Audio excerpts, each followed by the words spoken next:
Welcome to సేనా news. ప్రజా సమస్యలపై నిరంతర మరి పీటీఎం ఎందుకు ఏర్పాటు చేశాం? ఎప్పుడు మర్చిపోకూడదు. తల్లిదండ్రుల యొక్క బాధల్ని కష్టాలని ప్రతినిత్యం గుర్తు పెట్టుకోవాలి. ప్రతినిత్యం గుర్తు పెట్టుకుని కసితో చదవాలి. ఈ రోజు మీ కుటుంబ పరిస్థితిని ఖచ్చితంగా మార్చగలను నేను. నా తల్లిదండ్రుల సమాజంలో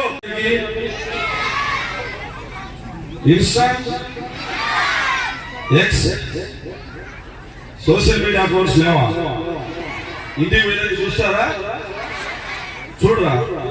నీకెంత తెలిసి ఏంటంటే చూస్తారు కదా.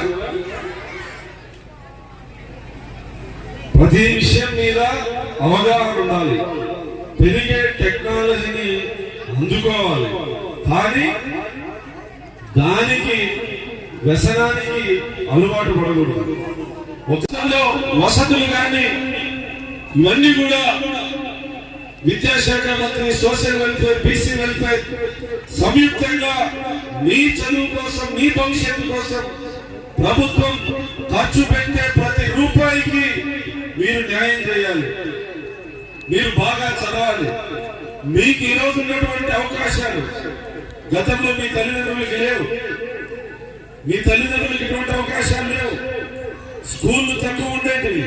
ఉన్న ఎక్కడో 10 కిలోమీటర్లు 5 కిలోమీటర్లు నడిచి వెళ్ళే ప్రభుత్వ జూనియర్ కళాశాలలు ఇలాంటివి నియోజకవర్గాలు మారుమూల పల్లెల్లో ఇటువంటి సౌకర్యాలతో ఆ రోజుల్లో లేవు. ఉండింటే వాళ్ళు కూడా చదువుకునే వాళ్ళు. మీ తల్లిదండ్రులకు లేని అవకాశం మీకుంది. ఆ అవకాశాన్ని సద్వినియోగం చేసుకోవాలి. నేను ఒక్కటే ఉదాహరణ చెప్తా. మా ఊరు 100 ఇళ్ళు ఉన్నటువంటి ఊరు, చిన్న ఊరు. మీ భవిష్యత్తుని మీరు నిర్మించుకోండి. మీ భవిష్యత్తుతో పాటు మీ కుటుంబ భవిష్యత్తును కూడా మార్చి శక్తి మీకుంది. కాబట్టి చదువును నిర్లక్ష్యం చేయొద్దండి. చదివేటువంటి పిల్లల్ని ఒకసారి మీరు గమనించండి.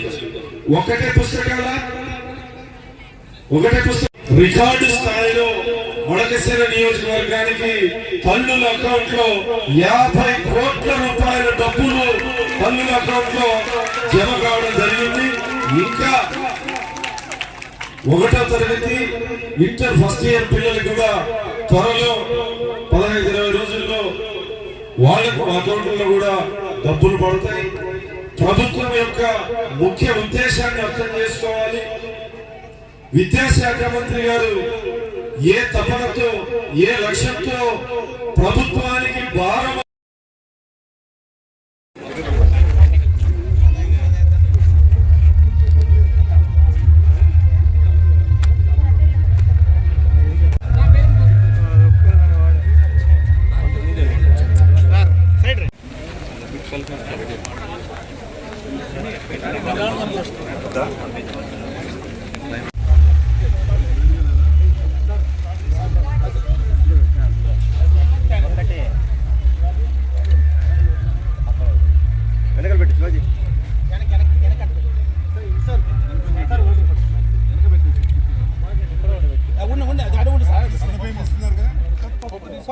సన్న బియ్యం అవును సార్ అదే సార్.